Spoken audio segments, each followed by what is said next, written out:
तो स्वागत है आपका एक बार फिर से मैडोवर्स मेगाबाइट्स में। तो आज का जो हमारा लेक्चर होने वाला है वो किस पे होने वाला है, रिकर्शन पे। ठीक है, तो अभी ये रिकर्शन की सीरीज हमारी चल रही है, तो ये वाला प्रोग्राम हम लोग देखेंगे सम ऑफ फैक्टर्स यूजिंग रिकर्शन, यानी कि सम ऑफ फैक्टर को हम रिकर्शन से कैसे फाइंड करते हैं। ठीक, तो चलो स्टार्ट करते हैं। सबसे पहले हम लोग इसको लूपिंग से देखेंगे, देन इसके बाद हम इसको रिकर्शन से देखेंगे। ठीक, तो सम ऑफ फैक्टर है क्या बेसिकली।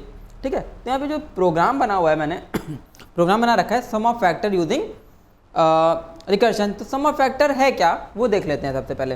तो सम ऑफ फैक्टर क्या है, जैसे हमको 6 का सम ऑफ फैक्टर निकालना है, तो सम ऑफ फैक्टर क्या होता है कि जो 6 है वो किन किन चीज़ों से डिवाइड होता है, किन किन नंबर से, किन किन वैल्यू से डिवाइड हो रहा है।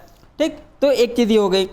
ठीक है, दूसरी चीज़ इसमें सम ऑफ फैक्टर में क्या है कि एक्चुअली सम ऑफ फैक्टर नहीं होता, होता क्या है सम ऑफ डिवाइजर्स। 6 किस किस नंबर से डिवाइड हो रहा है, एक्सक्लूडिंग द नंबर इटसेल्फ, यानी कि खुद 6 को छोड़कर 6 किन किन नंबर से डिवाइड हो रहा है। तो 6 किससे किससे डिवाइड होता है, 1 से डिवाइड होता है, 2 से डिवाइड होता है और 3 से डिवाइड होता है, 4 5 से डिवाइड नहीं होता है, और खुद नंबर को इंक्लूड नहीं करना है।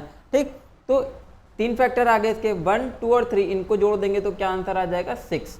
ठीक है, तो ये क्या बन गया हमारा बेसिकली सम ऑफ फैक्टर्स। तो यही चीज़ हमें फाइंड करनी है, किसके थ्रू, रिकर्शन के थ्रू। तो पहले इसका हम कोड समझेंगे किसके, लूपिंग से। तो लूपिंग से कोड कैसे लिख सकते हैं, मान लो एक n एक नंबर है जिसका सम ऑफ फैक्टर निकालना है हमको, कैसे निकालेंगे, int i is equal to 1, i less than n, i plus plus.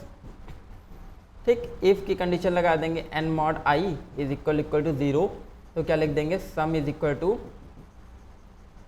Some plus i। ठीक है, ये हो गया कोड लूपिंग से। क्या प्रिंट करा देंगे, आंसर हमारा किस वेरिएबल में स्टोर हो गया, सम में। ठीक है, सम को हम यहाँ पर प्रिंट करा देंगे, और ऊपर सम की जो इनिशियल वैल्यू है int sum is equal to 0 ले लेंगे। ठीक है, सम इज इक्वल टू कितना ले लेंगे, 0। एग्जीक्यूशन देखते हैं, एग्जीक्यूशन हम किससे देखेंगे, एग्जीक्यूशन हम लोग देखेंगे ड्राई रन करके। ड्राई रन कैसे करते हैं, कॉलम बना के। ठीक है, चलो चालू करते हैं। ठीक, तो मान लिया हमारे पास एक n वेरिएबल है, एक i वेरिएबल है और एक सम वेरिएबल है। n की वैल्यू है 6 हमारे पास, कितनी है n की वैल्यू, 6। ठीक, n की वैल्यू है 6, तो 6 है। लूप कहाँ से स्टार्ट हो रहा है, देखेंगे यहाँ पर हम 1 से स्टार्ट हो रहा है, तो i की पहली वैल्यू कितनी मिल गई हमको, 1 मिल गई। कितनी मिल गई, 1 मिल गई। तो क्या चेक कर रहे हैं, n mod i is equal to 0 है क्या, यानी कि n को 1 से डिवाइड करने पे n कितना है 6, 6 को 1 से डिवाइड करने पे 0 के बराबर है क्या, हाँ 0 के बराबर है। ठीक है, 0 के बराबर है तो क्या होगा, sum is equal to sum plus i। तो मतलब क्या है, हम बेसिकली चेक क्या कर रहे हैं, हम चेक कर रहे हैं क्या 6 1 से डिवाइड हो रहा है, हाँ 6 1 से डिवाइड हो रहा है। अगर 6 1 से डिवाइड हो रहा है तो जो i है उसको सब में ऐड कर देंगे, तो i कितना है 1, तो 0 प्लस 1 इज इक्वल टू 1। ठीक है, i की वैल्यू अगर, ठीक है, डिवाइड कर रही है इसको, मतलब जो 6 है, जो नंबर हमारा i से डिवाइड हो रहा है, तो वो सब में ऐड हो जाएगा। तो 6 1 से डिवाइड हो रहा है तो 1 जो होगा वो इसका फैक्टर होगा या डिवाइडर होगा, वो सब में ऐड हो गया। ठीक, अब क्या होगा, i की वैल्यू आगे बढ़ेगी, i की वैल्यू हो गई 2, यहाँ पर n की वैल्यू तो 6 ही रहेगी, i की वैल्यू कितनी हो गई, 2 हो गई। तो अब क्या चेक करें, क्या 6 2 से डिवाइड हो रहा है, 6 क्या 2 से डिवाइड हो रहा है, 6 हाँ 2 से डिवाइड हो रहा है, रिमाइंडर 0 आएगा। रिमाइंडर 0 आएगा तो अब 2 भी सब में ऐड हो जाएगा, तो क्या बन जाएगा 1 plus 2 is equal to 3। Previously value कितनी हो गई थी सम की, 1, 1 में अब सेकंड फैक्टर उसका सेकंड डिवाइडर ऐड कर दिया, कितना 2, 2 प्लस 1 3 हो गया। ठीक, अब फिर से i की लूप आगे बढ़ेगा, i का लूप हो जाएगा 3, वैल्यू हो जाएगी i की 3, n की वैल्यू तो 6 ही रहेगी, कोई चेंज नहीं हो रहा है, कोई चेंज नहीं हो रहा है। तो अभी क्या रहेगा, ठीक है, प्रीवियसली सम की वैल्यू कितनी हो गई थी 3, तो क्या 6 3 से डिवाइड हो रहा है, 6 3 से डिवाइड हो रहा है, कंडीशन ट्रू है, यानी कि 6 को 3 से डिवाइड करने पे रिमाइंडर 0 आएगा। रिमाइंडर 0 आएगा, कंडीशन ट्रू हो जाएगी, तो फिर से सम में i ऐड कर देंगे। सम की प्रीवियस वैल्यू होती 3, 3 प्लस 3 कितना हो गया यहाँ पर 6 हो गया। ठीक, कितना हो गया 6। फिर इसके बाद क्या होगा, i की वैल्यू आगे बढ़ेगी, i की वैल्यू हो जाएगी 4, यहाँ पे n की वैल्यू तो 6 ही रहेगी, तो अब क्या 6 4 से डिवाइड हो रहा है, 6 4 से डिवाइड नहीं हो रहा है। अगर 6 4 से डिवाइड नहीं हो रहा है तो i ऐड भी नहीं होगा, यानी कि i जो सम की प्रीवियस वैल्यू है 6 वही नीचे नोट कर देंगे, यानी कि अब सम में कोई चेंज नहीं हुआ, कुछ वैल्यू ऐड नहीं हुई। फिर i की वैल्यू आगे बढ़ेगी 5 हो जाएगी, n की वैल्यू तो 6 ही रहेगी, कोई चेंज नहीं होने वाला, कोई चेंज नहीं होगा। तो फिर क्या होगा, सम में कुछ ऐड नहीं होगा, क्योंकि कंडीशन क्या हो गई यहाँ पर फॉल्स हो गई। तो n की वैल्यू यहाँ पर सम की वैल्यू कितनी रहेगी, 6 ही रहेगी, कोई चेंज नहीं होगा। अब जैसे i में एक और इंक्रीमेंट करेंगे 6, यहाँ पर भी n की वैल्यू तो 6 है ही, तो ये वाली लूप की कंडीशन क्या हो जाएगी, फॉल्स हो जाएगी। लूप की कंडीशन क्या हो गई, फॉल्स हो गई। तो जैसे ही लूप की कंडीशन फॉल्स होगी, लूप से बाहर आ गए, लूप से बाहर आ गए तो क्या प्रिंट कर दिया, सम को प्रिंट कर दिया। तो सम की वैल्यू कितनी थी लास्ट 6, यानी 6 का सम ऑफ फैक्टर कितना आ गया था 6। कौन कौन से सम ऑफ फैक्टर में वैल्यू इंक्लूड हुई, 1 2 और 3। तो सबसे पहले 6 1 से डिवाइड हुआ तो 1 सम में ऐड हो गया, फिर 2 से डिवाइड हुआ 2 सम में ऐड हो गया, फिर 3 से डिवाइड हुआ 3 सम में ऐड हो गया। ठीक, 4 5 6 से नहीं डिवाइड हुआ, ठीक है, तो उसको ऐड नहीं किया, तो बेसिकली आंसर हमारा क्या आ गया 6। तो यही चीज़ हमको किससे करनी है, रिकर्शन के थ्रू करनी है, ठीक है। तो यही चीज़ हम लोग किससे करेंगे, रिकर्शन से करेंगे। तो रिकर्शन का कुछ कोड ये है, अब हम इसको समझते हैं, ठीक। तो ये लूपिंग का कोड है, आप इसका स्क्रीनशॉट ले सकते हो अगर आपको नहीं आता है, ठीक। इसका एग्जीक्यूशन करके देख सकते हो, आपको क्लियरली समझ में आ जाएगा, ठीक, कोई डाउट उसमें नहीं रहने वाला, ठीक है। तो चलो इसको हम हटाते हैं, अगर स्क्रीनशॉट लेना है तो एक बार ले सकते हो, ठीक है। हटाते हैं, हटाने के बाद हम लोग देखेंगे किसके थ्रू, रिकर्शन के थ्रू कैसे काम करता है। तो चलो स्टार्ट करते हैं। इसको हटाने से के बाद ये हमने हटा दिया, ठीक है। तो अब सपोज हमारे पास एक फैक्टर्स फंक्शन है। अच्छा हाँ, एक चीज़ समझो, यहाँ पर हमने दो चीज़ें यूज़ करी थी। क्या दो चीज़ें यूज़ करी थी, एक तो हमने n वेरिएबल यूज़ किया था, एक i वेरिएबल यूज़ किया था। n था नंबर जिसका हमें सम ऑफ फैक्टर निकालना था, i क्या था, लूपिंग का वेरिएबल, i क्या था, लूपिंग का वेरिएबल जिसका हम लूप चला रहे थे।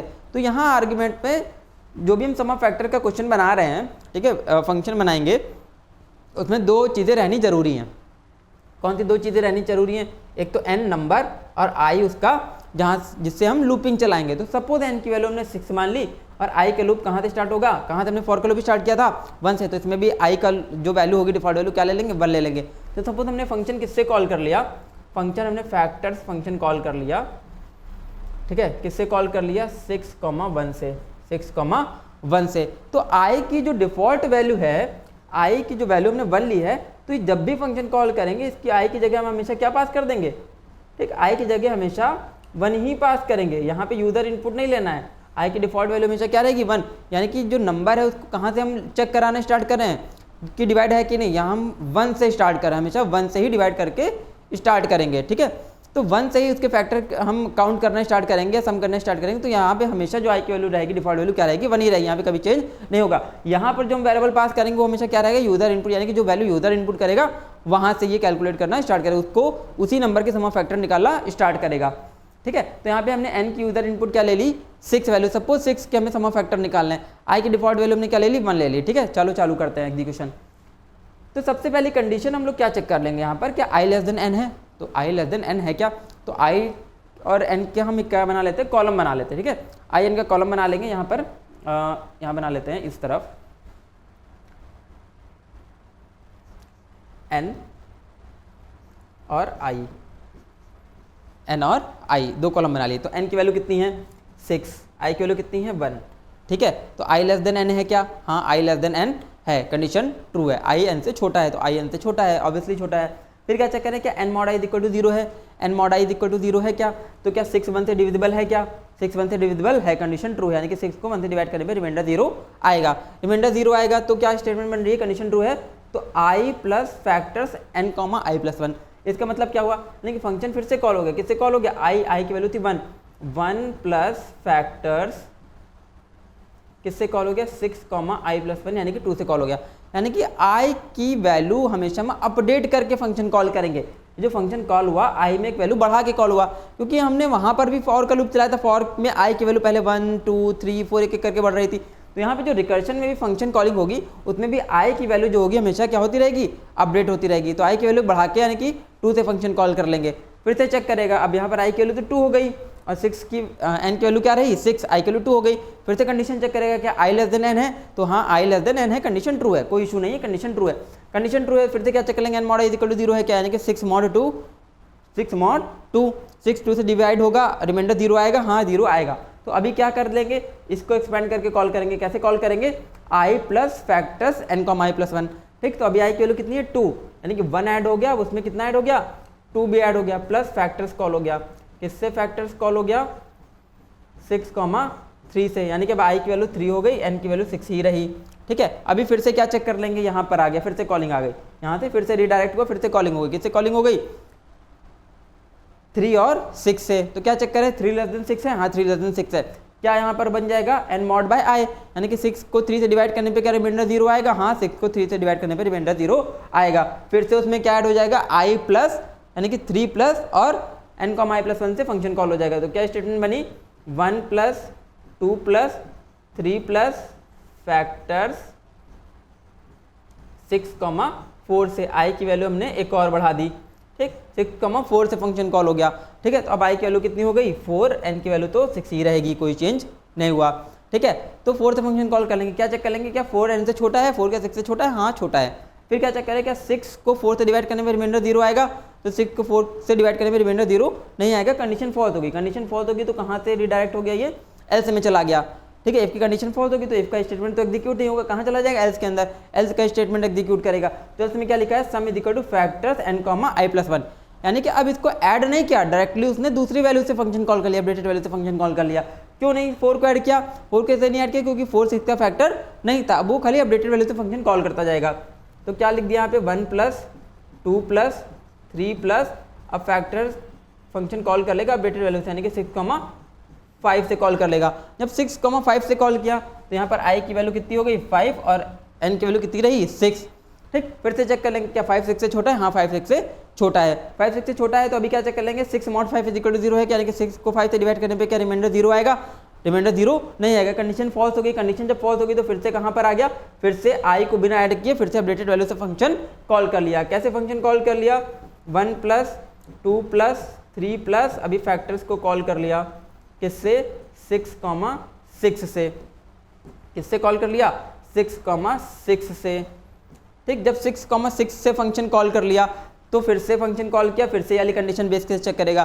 क्या बेस केस चेक करेगा, क्या 6 लेस देन 6 है क्या, ठीक है, क्यों, क्योंकि अभी i भी 6 है और n भी 6 है, दोनों 6 है, तो क्या 6 लेस देन 6 है, क्या i n से छोटा है क्या, नहीं छोटा है। कभी कंडीशन क्या हो गई फॉल्स, यानी कि बेस केस फॉल्स हो गया। जब बेस केस फॉल्स हो गया तो डायरेक्टली बेस केस के बाद वाला स्टेटमेंट एग्जीक्यूट होगा, क्या रिटर्न कर देगा, सम। ठीक है, सम रिटर्न कर देगा, सम की वैल्यू पर कितनी है, यहाँ पर 0 है, क्या रिटर्न कर देगा, बेसिकली 0 रिटर्न कर देगा। मतलब ये जो फंक्शन कॉलिंग लास्ट में हुई इसकी जगह उसने क्या रिटर्न कर दिया 0। तो क्या स्टेटमेंट बन गई पूरी 1 प्लस 2 प्लस 3 प्लस 0। ठीक है, ये स्टेटमेंट बन गया, यानी कि फंक्शन कॉलिंग रुक गई क्योंकि बेस केस फॉल्स हो गया। अब वो कैलकुलेशन स्टार्ट करेगा, क्या चीज़ एग्जीक्यूट करेगा, सबसे पहले inner most bracket, inner most calling की वैल्यू एग्जीक्यूट करेगा, उसको कैलकुलेट करेगा।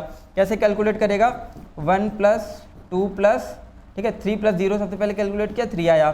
ठीक, फिर उसके बाद उसके बाहर वाली वैल्यू कैलकुलेट करेगा, जो इसका आंसर आ गया 3, उसको 2 में ऐड कर देगा, कितना आ गया 1 प्लस 5 जोड़ देगा, कितना आ गया 6। तो 6 हमने लेके चले थे, 6,1 से फंक्शन कॉल किया था, उसका sum of factor at the end कितना आ गया 6 आ गया। ठीक है, सम ऑफ फैक्टर कितना आ गया 6 आ गया, तो यानी कि 6 का सम ऑफ फैक्टर क्या आया 1 plus 2 plus 3 is equal to 6 ही आ गया। तो यहाँ पे देखो कितना आंसर आ रहा है 6, यानी कि ये हमारा कंप्लीट हो गया क्या, सम ऑफ फैक्टर्स यूजिंग रिकर्शन। ठीक, अभी हम इसका एक वेरिएशन देख लेते हैं। वेरिएशन का मतलब क्या, मैंने बताया था कि जरूरी नहीं है कि जो फंक्शन दिया जाए हमारे क्वेश्चन में वहाँ पर 2 आर्ग्यूमेंट ही लिए जाए।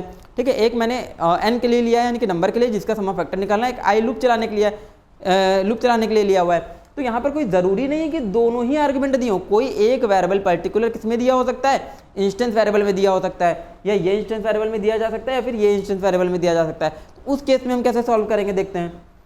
ठीक, तो सपोज एक क्लास कोई भी बनी हुई है, कोई भी क्लास बना लेते हैं। ठीक है, इसके अंदर एक हमने आर्गुमेंट ले लिया, एक मतलब इंस्टेंस वेरिएबल ले लिया इंट नम या n ले लेते हैं, नम ले लिया हमने, सपोज नाम थोड़ा सा चेंज कर देते हैं, समझ में आएगा। अब हमने फंक्शन बना लिया पब्लिक, ठीक है, इंट फैक्टर्स नाम का। अब यहाँ पर एक ही आर्गुमेंट लिया इंट i, ठीक है, इंट i। तो हमको क्या पता लग रहा है, जो नंबर के लिए वेरिएबल यहाँ पे लिया गया इंस्टेंस में, तो उसी नंबर का सम ऑफ फैक्टर निकालना है। तो अभी लूप चलाने के लिए वेरिएबल होना चाहिए, हमने सिर्फ लूप चलाने के लिए यहाँ पे वेरिएबल ले लिया कितना i वेरिएबल। ठीक है, तो जो n हमको मिलेगा कहाँ से मिल जाएगा, इंस्टेंस वेरिएबल से। तो अभी कंडीशन क्या लगने वाली है, तो एक तो int sum is equal to 0 ले लेंगे। ठीक, फिर यहाँ पे कंडीशन क्या लगा देंगे, if i less than num, i अगर नंबर से छोटा है। फिर क्या चेक करा लेंगे, if num mod by i is equal to 0। ठीक है, नम अगर i से डिवाइड होगा, i से डिविजिबल होगा, तो हम उसको ऐड करा लेंगे। कैसे ऐड करा लेंगे, sum is equal to i plus, ठीक है, sum is equal to i plus factors function call कर लेंगे। ठीक, अब फैक्टर्स में खाली क्या पास हो जाएगा, i प्लस 1 पास हो जाएगा, नम कॉमा पास करने की जरूरत नहीं। क्यों, क्योंकि हम यहाँ पे देख रहे हैं फंक्शन में एक ही आर्गुमेंट लिया गया जो कि क्या है, i है। ठीक, तो यहाँ पे क्या आ जाएगा, i प्लस 1 से खाली फंक्शन कॉल कर लेंगे। ठीक है, नहीं तो अगर डिविजिबल नहीं है नम i से, अगर नम i से डिविजिबल नहीं है तो हम खाली फंक्शन कॉल कर लेंगे, i को ऐड नहीं कराएंगे उसके अंदर। तो सम इज इक्वल टू फैक्टर्स, क्या फैक्टर्स पास कर देंगे i प्लस 1। अब उसको हम यहाँ पर क्या कर देंगे, i को ऐड नहीं कराने वाले। ठीक, ब्रैकेट बंद, एक और ब्रैकेट बंद, कौन सा, ये वाला ब्रैकेट जो बंद है वो बेस केस का ब्रैकेट बंद है। हम क्या नीचे रिटर्न करा देंगे, रिटर्न सम, सम को हम यहाँ पर रिटर्न करा देंगे। तो वही सेम प्रोग्राम किया हुआ है जो मैंने यहाँ पर पीछे किया हुआ है, बस आर्गुमेंट में यहाँ पे हमने क्या ले लिया, एक वेरिएबल ले लिया जो कि लूपिंग का वेरिएबल है, ठीक है, जो कि इसका वेरिएबल है, लूपिंग का वेरिएबल है। हमने n को या num को जिसका सम ऑफ फैक्टर निकालना है तो उसको इंस्टेंस में डिक्लेयर करा दिया, ठीक। तो कोई किसी भी मेथड से किसी भी तरीके से आ सकता है एग्जाम में, इसमें हमें कोई भी कंफ्यूजन नहीं होना चाहिए, ठीक। यहाँ पे 2 वेरिएबल क्यों लिए, यहाँ पर 1 वेरिएबल क्यों लिया, ये सारी चीज़ें नहीं होनी चाहिए, ये सारे डाउट मैंने इसीलिए मैंने यहाँ पर क्लियर कर रखे हुए हैं, ठीक है, ठीक। ये मेथड है, ठीक है। अगर इसी जगह हम लोग क्या ले लेते, इसी की जगह हम यहाँ पर i को हम डिक्लेयर कर लेते ऊपर इंस्टेंस में, ठीक है, आर्गुमेंट में खाली n रखते, तब क्या चेंज हो सकता था वो भी हम देख लेते हैं, पैरेलली देखते हैं, ठीक है, कोई भी चेंजेस नहीं, पैरेलली, ठीक। अब मान लो यहाँ पर हमने क्लास सेम बना ली, क्लास डेमो, ठीक, यहाँ पर हमने ले लिया इंट i, ठीक है, क्या बना लेते हैं, पब्लिक इंट फैक्टर्स। अब यहाँ पे ले लेते हैं इंट num, num को हमने आर्गुमेंट में ले लिया, num को कहाँ ले लिया, आर्गुमेंट में ले लिया, i का वेरिएबल हमने कहाँ ले लिया, इंस्टेंस में ले लिया, ठीक। अब देखो कैसे होगा, बहुत इंपॉर्टेंट चीज़ है, बहुत इंपॉर्टेंट पॉइंट भी है, ये आपको कहीं नहीं मिलने वाला, ठीक है, ये आपको कहीं भी नहीं मिलने वाला, कोई भी आपको ये सारे वेरिएशन नहीं बताने वाला, ठीक है। सभी चैनल पे आप देखोगे तो आपको सिर्फ एक पर्टिकुलर चीज़ बता दी जाएगी, सारे वेरिएशन कोई नहीं बताने वाला, ठीक है। तो हम लोग सारे वेरिएशन पढ़ रहे हैं अलग अलग तरीके से, जैसे एग्जाम में आ सकता है, जो पॉसिबिलिटीज़ है। तो क्या पॉसिबिलिटीज़ है, तो एक तो पॉसिबिलिटी होगी आर्गुमेंट में दोनों वेरिएबल दिए हों, एक पॉसिबिलिटी होगी आर्गुमेंट में लूपिंग का वेरिएबल दिया हो, एक पॉसिबिलिटी होगी आर्गुमेंट में वो नंबर का वेरिएबल दिया गया हो जिसका सम ऑफ फैक्टर्स निकालना है, ठीक है। तो क्या ले लेते हैं, int sum is equal to 0। अब समझो यहाँ पर if i less than num, क्योंकि i ऊपर दिया गया है, i लेस देन num, ठीक है। फिर से क्या चेक करा लेंगे, if num mod by i is equal to 0, num को i से मॉड करने पे अगर रिमाइंडर 0 आएगा तो हम सम में क्या ऐड करा लेंगे, ठीक है, सम इज इक्वल टू, ठीक, i plus factors num, factors क्या लगा देंगे हम यहाँ पर, किससे कॉल कर लेंगे, फैक्टर्स को num से। अब यहाँ पर हमने क्या पास किया था, num, भाई नंबर जो नंबर है जिसका हमें सम ऑफ फैक्टर फाइंड करना है वो तो वैल्यू कांस्टेंट है, वो तो चेंज नहीं होगी। तो यहाँ पर हम i+1 या num+1 नहीं करेंगे, यहाँ पर सिर्फ num ही पास करेंगे, क्योंकि 6 का सम ऑफ फैक्टर निकालें, 6 throughout the calling throughout the program same रहेगा। तो यहाँ पर हमने क्या पास कर दिया, num।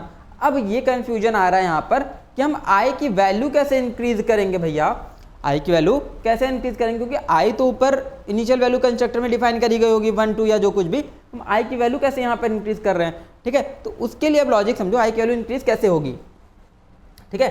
तो i की वैल्यू हम इंक्रीज कहाँ कर देंगे, इस कॉलिंग के पहले, इस कॉलिंग के पहले कैसे इंक्रीज करेंगे, देखो हम यहाँ पे क्या चेंज करने वाले हैं। तो यहाँ पर हम लोग क्या लिख देंगे, i++, ठीक है, i++ हम इस कॉलिंग के पहले ही कर देंगे। यहाँ पे तो फंक्शन कॉल कर रहे हैं, यहाँ तो i ऐड होगा, ठीक है, इसके पहले ही हम i की वैल्यू अपडेट कर देंगे। तो हमने i++ लिख दिया, ठीक है। या और थोड़ा सा समझो यहाँ पर क्या कर सकते हैं, ठीक,